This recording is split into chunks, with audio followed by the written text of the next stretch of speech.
Em nome da lei e das publicações do Quixote, eu gostaria de agradecer a vossa presença aqui no dia em que fazemos o lançamento público do romance Homens de Pó, da autoria de António Tavares. Não sei se está a ouvir. Estou igualmente grata a este espaço, ao auditório do Museu e da Biblioteca Municipal da Figueira da Foz, que é hoje o nosso anfitrião, e agradeço aqui a pessoa do Sr. Presidente da Câmara, e gostaria de dirigir um agradecimento muito especial à professora Emília Hernandes por ter aceitado estar hoje aqui connosco para apresentar o livro. Antes de passar a palavra, gostaria apenas de pedir mais uns minutos da vossa atenção para umas brevíssimas considerações iniciais. Homens de Pó é já o quarto romance de António Tavares, publicado pela Leia. O primeiro, As Palavras que me deverão guiar um dia, editado pelo selo de Teorema em 2014, chegou curiosamente às minhas mãos um par de meses depois de um encontro neste mesmo edifício para uma sessão das quintas de leitura. Na altura, o convidado era o escritor Paulo Moreiras e eu viera acompanhá-lo na qualidade de editor. António Tavares era então para mim o responsável pelo pluro da cultura da Câmara da Figueira da Foz e nesse âmbito também o moderador das sessões das quintas de leitura, e eu estava longe de imaginar que escrevia romances.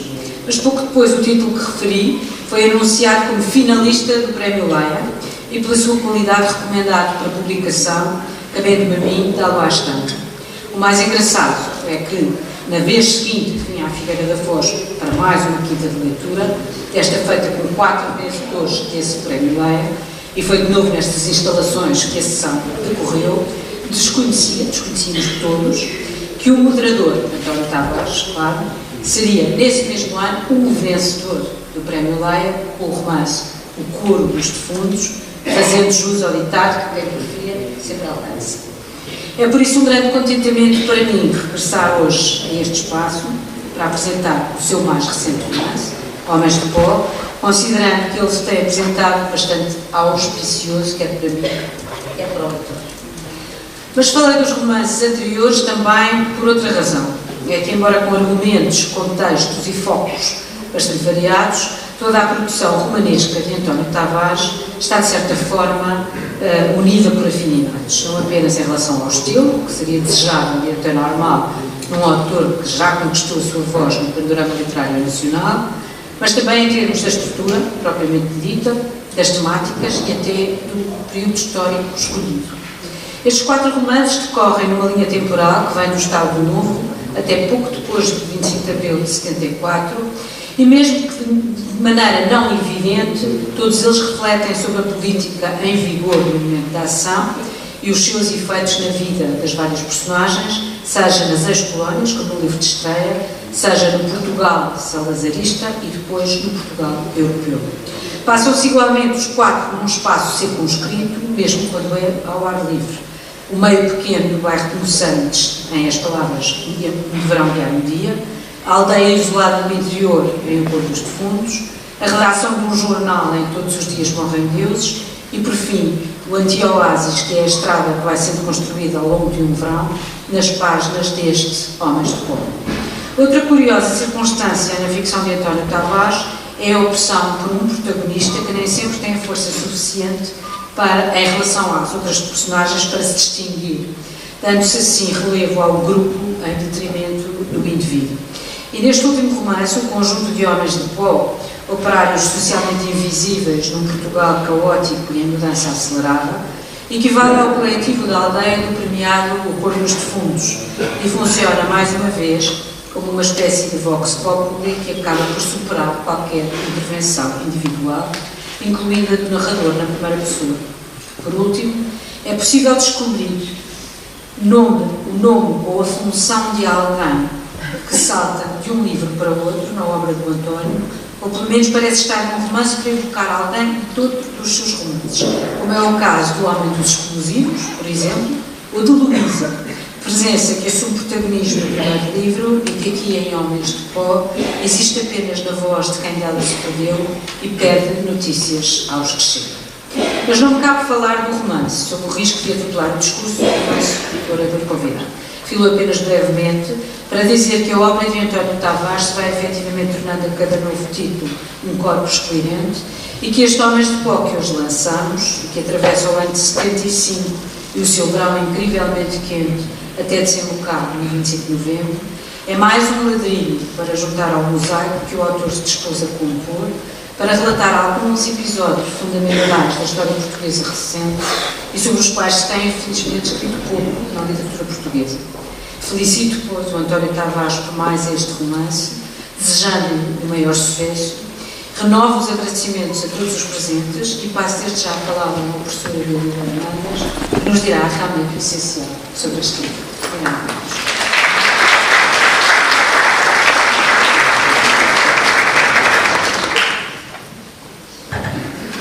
Doutor João Ataíde, caro Maria do Rosário, caro António Tavares, minhas senhoras e meus senhores, um bom dia, 14 de fevereiro, para todos.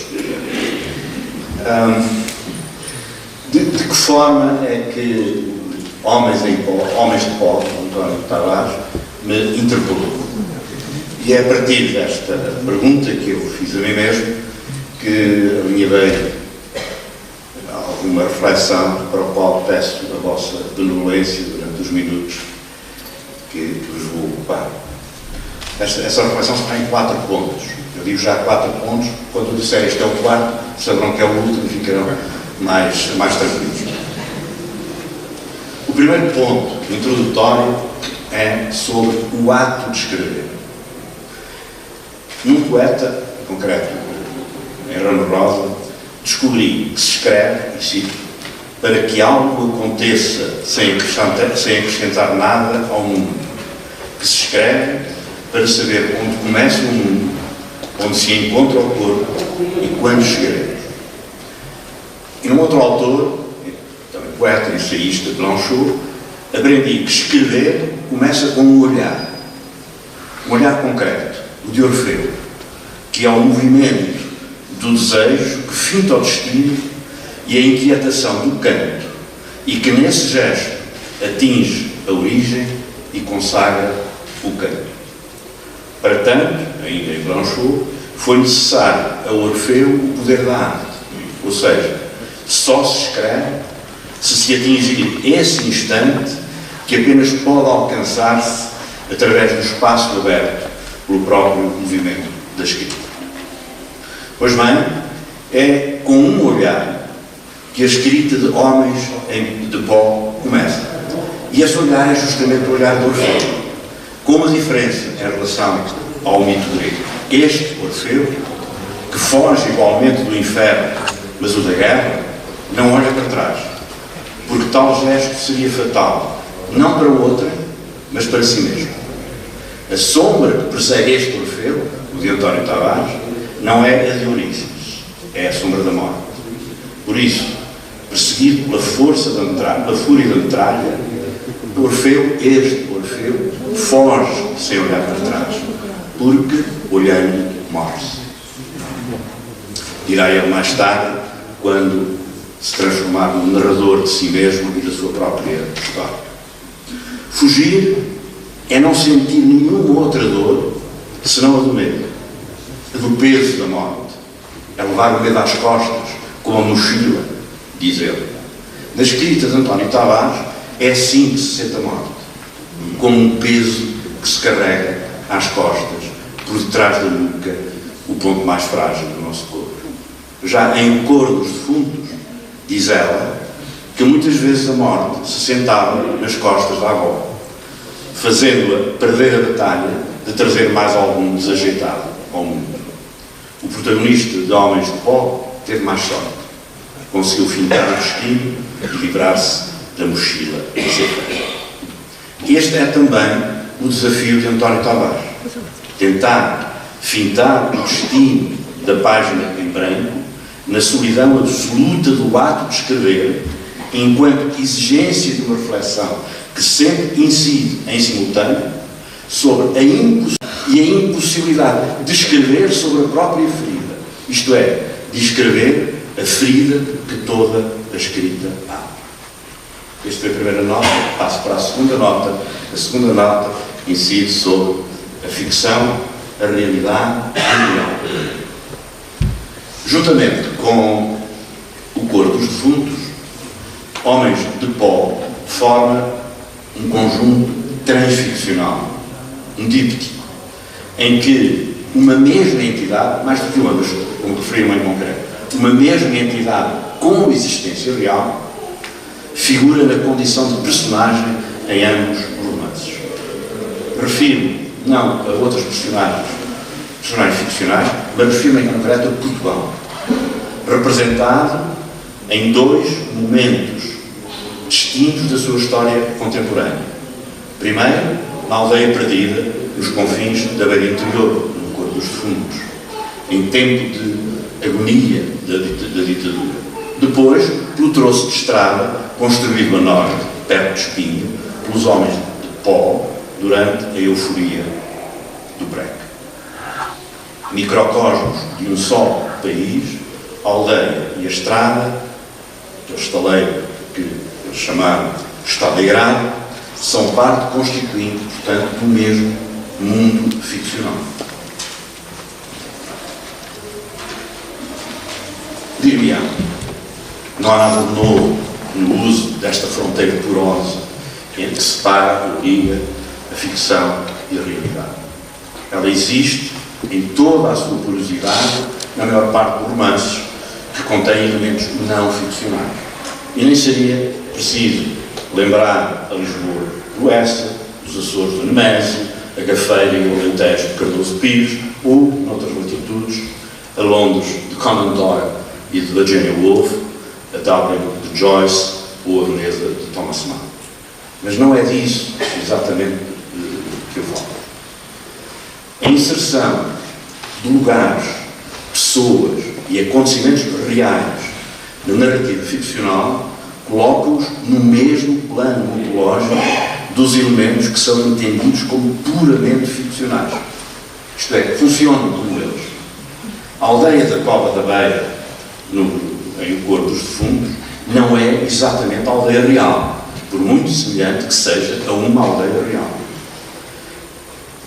E a rua de Espinho onde mora a Júlia, o troço de ligação à autoestrada e os contentores onde trabalham e dormem, quando dormem, os homens que têm mais pó nos pulmões do que nos sapatos, nas botas, todos estes elementos ligados a uma realidade concreta fazem parte do mundo que António Tavares criou nas palavras, nos gestos e nas atitudes com que moldou as suas personagens e os seus narradores, seja no narrador protagonista sem nome de Homens de Pó, que contam uma história diretamente vivida por ele na sua juventude, seja no narrador, que eu chamaria de narrador por procuração, também ele sem nome, do Corpo dos Defuntos, que assenta a sua narração, a narração de uma história, na memória de relatos que alguém lhe havia transmitido.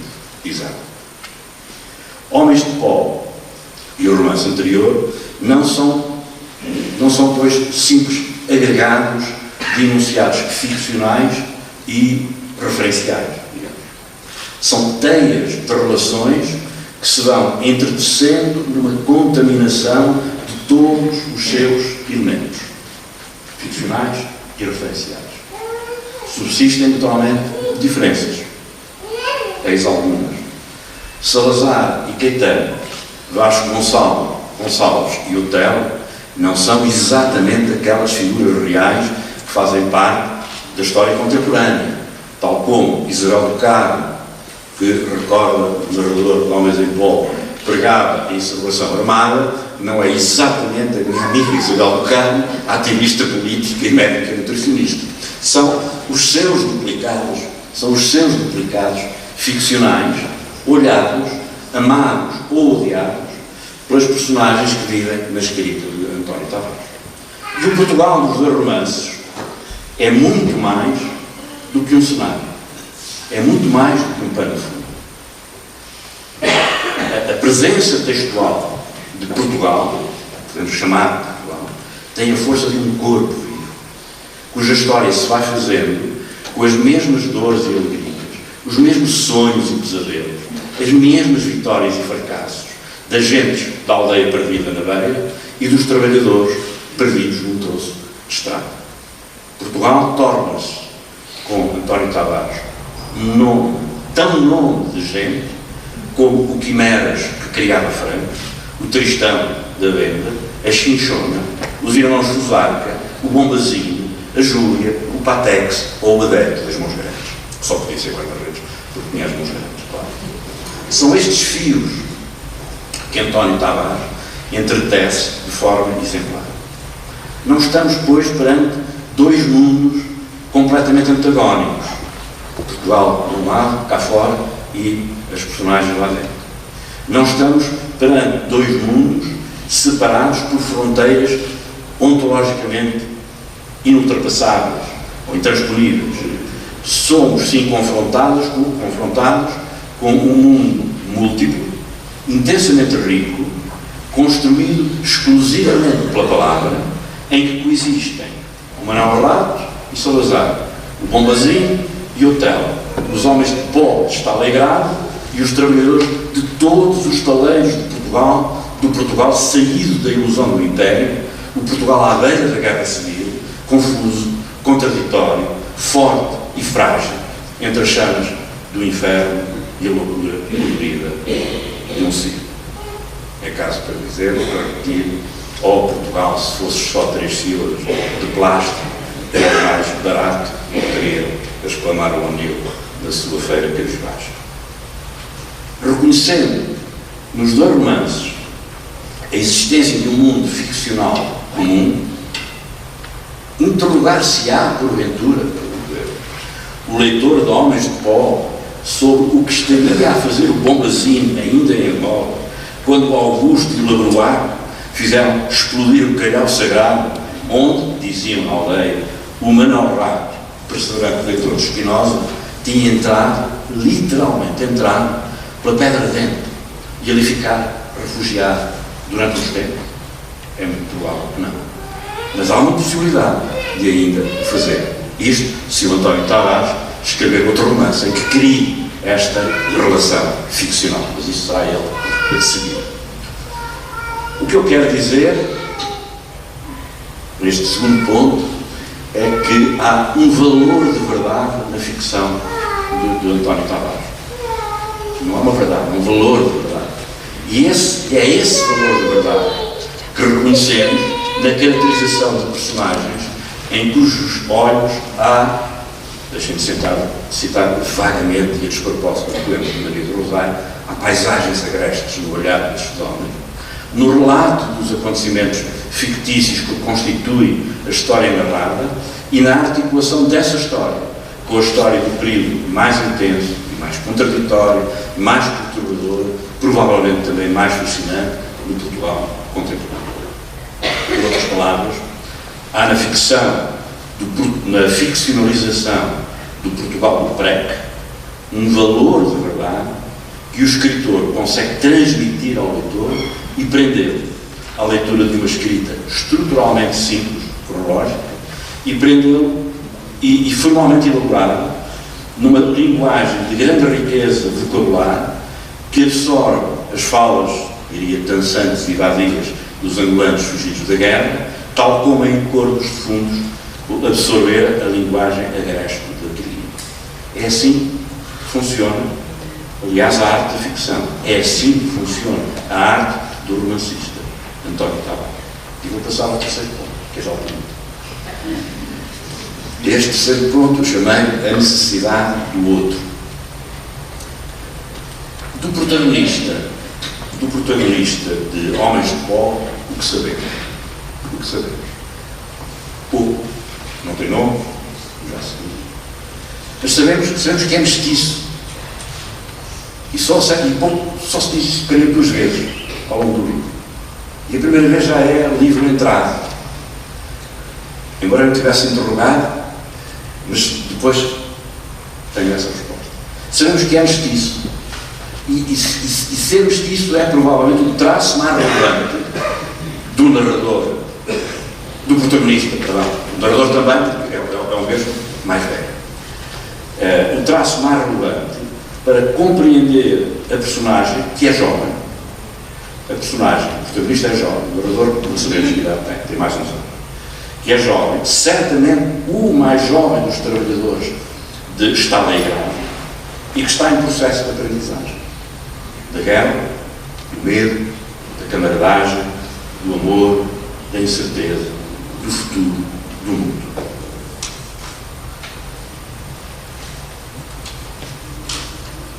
Daí, para esta personagem, nesta situação de aprendizagem, de quase um renascimento, daí a necessidade absoluta do outro, isto é, a necessidade de quem o olhe e lhe retenha os gestos e os hábitos, as fragilidades e as forças, em suma, os traços que o definam enquanto indivíduo. Seja o Bombazinho, o FBP, o Mucua, o Bruce Lee é mesmo o nome do personagem, o Pivô, a Júlia, a mãe, não existiria para ele a consciência de si mesmo, enquanto entidade singular e autónoma.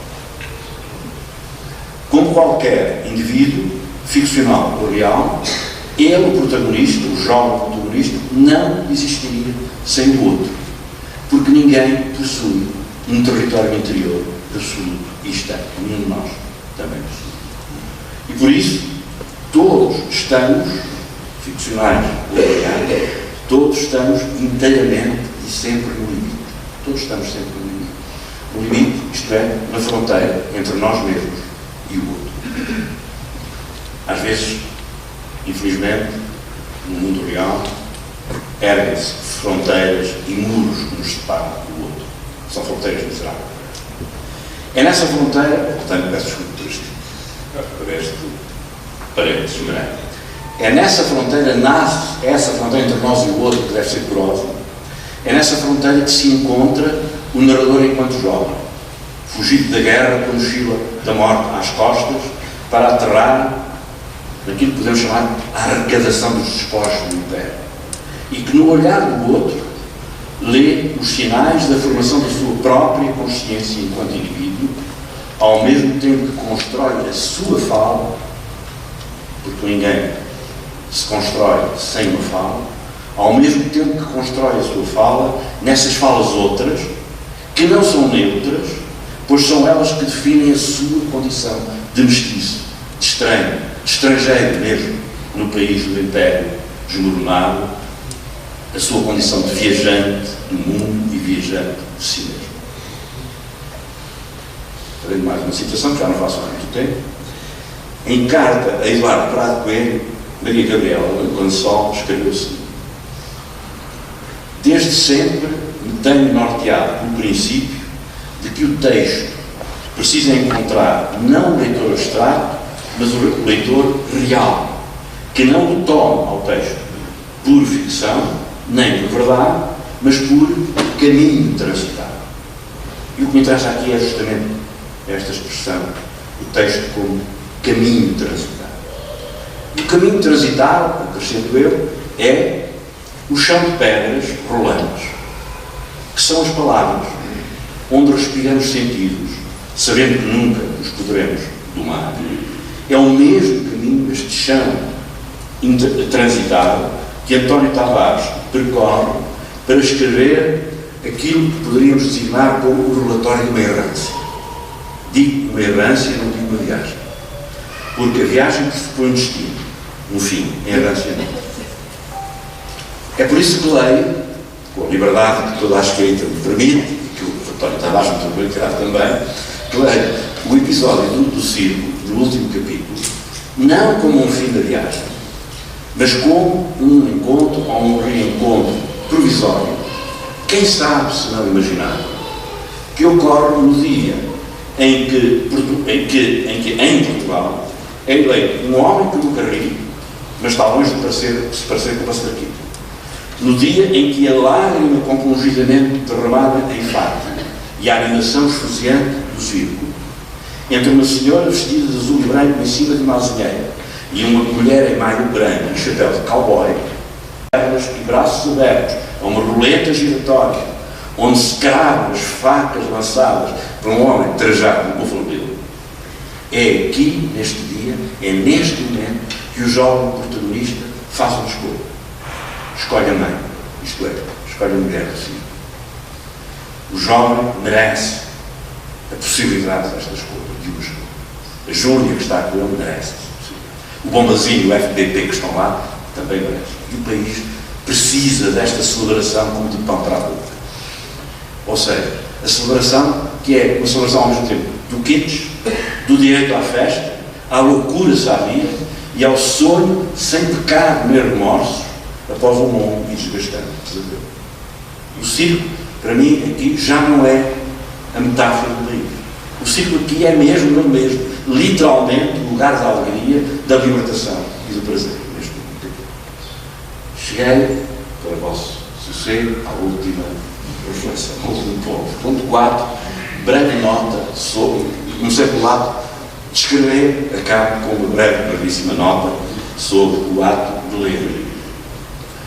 Ler um texto, como olhar uma pintura, como ver um filme, como escutar uma música, não é uma constatação, não é uma técnica, nem sequer uma resposta às perguntas que o texto nos possa fazer, e os textos fazem muitas perguntas, os romances fazem imensas perguntas, e o romance, e este em concreto, António Tavares, faz imensas perguntas.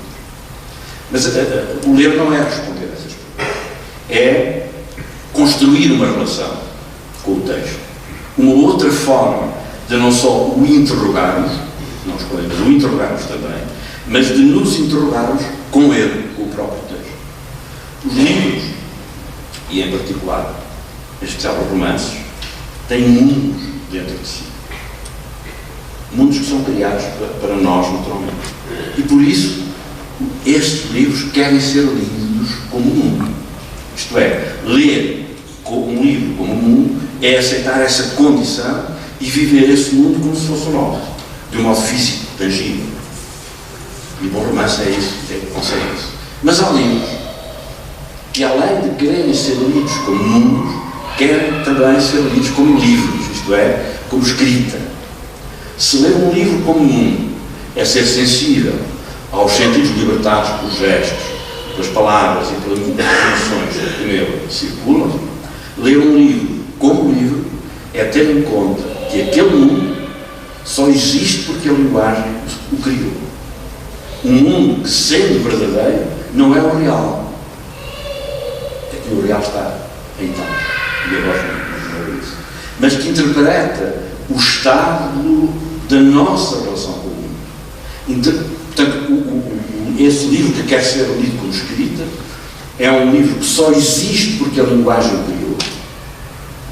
Criou um mundo que, sendo verdadeiro, não é o real, mas que mas que interpela a nossa relação com o mundo em busca de um real que está para além das palavras, do texto e da leitura que dela possamos fazer. Isto é um real que, no fundo, não é alcançável. Onde, pergunto eu, então se encontra esse real que sempre buscamos? Talvez num lugar insituável entre a sonoridade das palavras e o espanto do nosso olhar. No momento em que somos tentados, como somos sempre tentados quando lemos um romance, a esquecer o livro e partimos para o mundo, o livro insiste em expor perante nós a sua condição objeto, a sua condição de objeto feito de palavras, isto é, a sua condição de livro, a sua condição de escrita, para que no final de cada leitura possamos pousar e fechar transitoriamente à nossa frente. Ou nem sequer fechamos, porque, como escreveu Alberto Manguel, há livros que se deixam abertos para o nosso uso e que nos autorizam a lê-los em qualquer sentido. Homens de Pó criou um mundo para nós, mas também quer ser lido como escrito. É, pois, um livro que devemos pousar e deixar aberto para o nosso uso e prazer.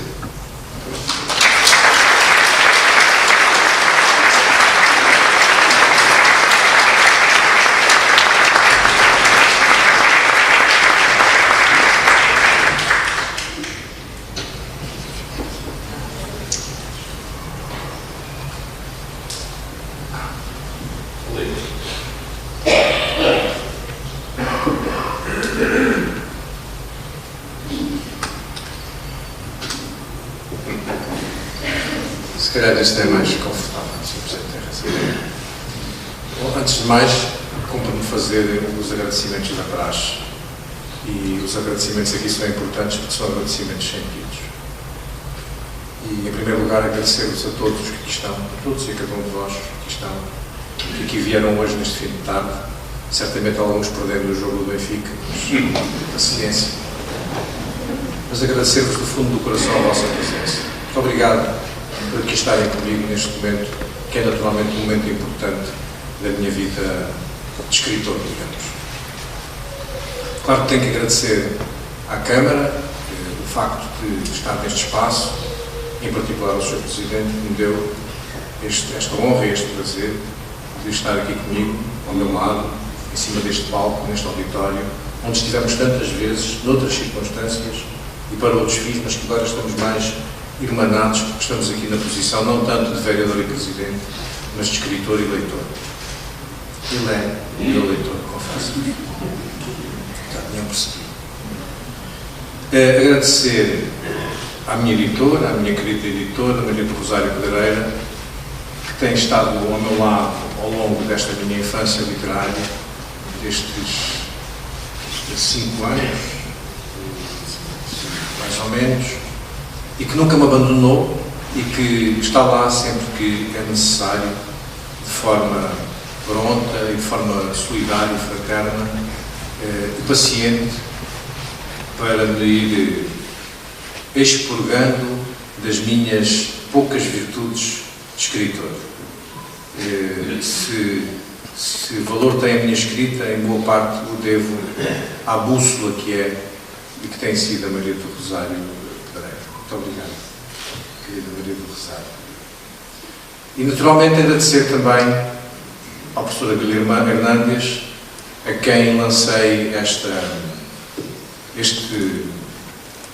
crava, né?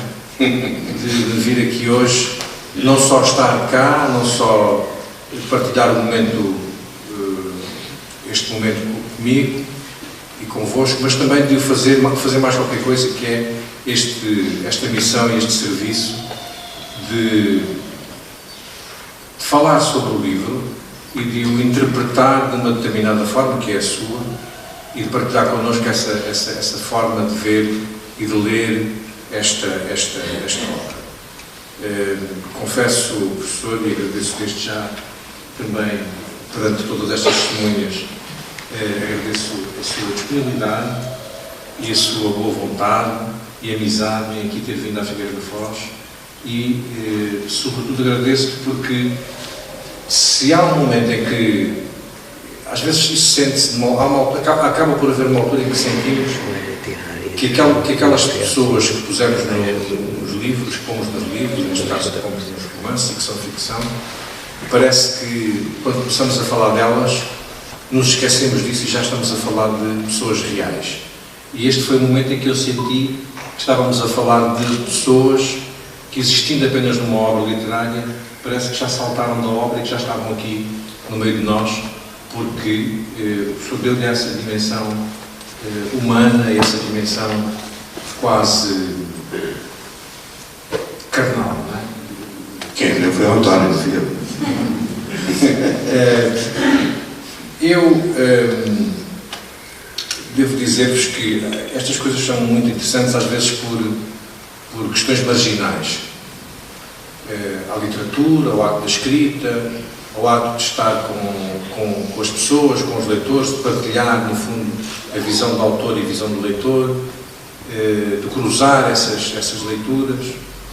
E conto-vos este episódio que acabei de contar há pouco à Maria do Rosário, que é curioso e interessante, até como forma de medida do mundo em que vivemos hoje. Na terça-feira, eu estava a dar uma aula, mas o diretor está aí, não está o diretor. Então ele não vai ouvir esta parte. Eu estava a dar uma aula e esqueci-me de desligar o telemóvel. E quando nós nos esquecemos de desligar o telemóvel, o que é que acontece? Ele toca, né? E o telemóvel efetivamente tocou durante a aula. E eu olhei para o visor do telemóvel e reparei que o indicativo era um indicativo estranho, que eu não conhecia. E isso suscitou a minha curiosidade e o desejo de atender, e portanto disse aos alunos: eu tenho que atender esta chamada, e saí da sala para atender a chamada. E do outro lado ouvi uma voz que eu vou tentar transmitir-vos com algum sotaque, que me disse o seguinte: Toninho, escreveste um livro sobre nós? A chamada vinha de Luanda, de um amigo de infância cuja voz eu não escutava há 40 e não sei quantos anos. E isso deixou-me, naturalmente, não só surpreendido, mas quase enregelado, não é? Quase arrepiado, não é? Parecia uma voz vinda do além. Sobretudo com um sotaque ao qual eu já não estava habituado, embora na cabeça destes meus personagens, muitas vezes, a forma deles falarem tem esta musicalidade. O romance, naturalmente, não é sobre nós. Porque quando este nós representa 500 mil pessoas, 800 mil pessoas, quando este nós interfere com a própria história do país, com a forma de estar do país, com a forma de conviver das pessoas, com a forma até de falar e de discursar das pessoas, com a nossa língua, que é a nossa identidade, e que se junta num momento que é um momento de grande fragilidade também do país, que é um momento de viragem, um momento de busca de identidade. No fundo, confluem aqui não só os que cá estão à procura de uma identidade nova, de uma nova identidade, e outros que vêm de fora e que também se viram despedaçados dessa identidade e que também procuram a sua identidade neste contexto. Quando este nós é isto, e sendo assim, realmente este romance é um romance sobre nós.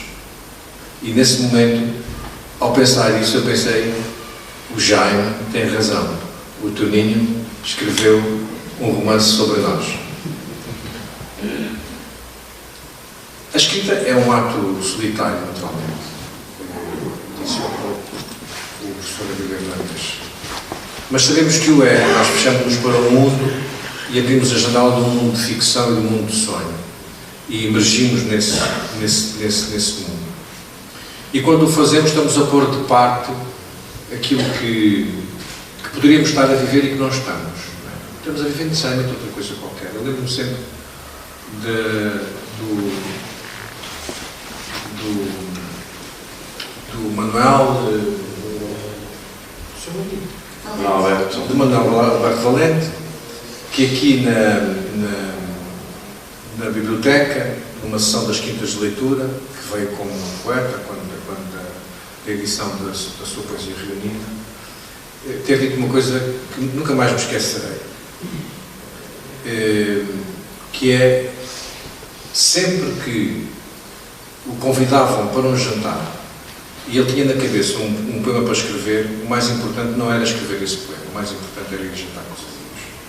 Mas a escrita, a maior parte das vezes, é abdicar desse jantar com os amigos e ir para o recolhimento dessa escrita, e recolhermos para poder escrever. E por isso às vezes custa, às vezes é difícil, não é? Depois de se lá estar e de nos embranharmos num mundo que estamos a criar, e se for um mundo de alguma comicidade, como acontece neste caso, em que estamos com pessoas bem dispostas e divertidas, como são todos aqueles personagens cujos nomes vocês ouviram falar, até pelos nomes já nos apetece rir, não é? O Bombazino, o Repaciência, o Pivô, o Patex, não é?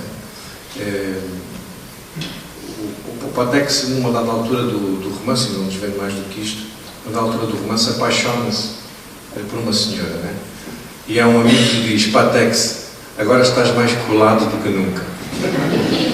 Porque, como sabem, Patex é uma marca de uma cola.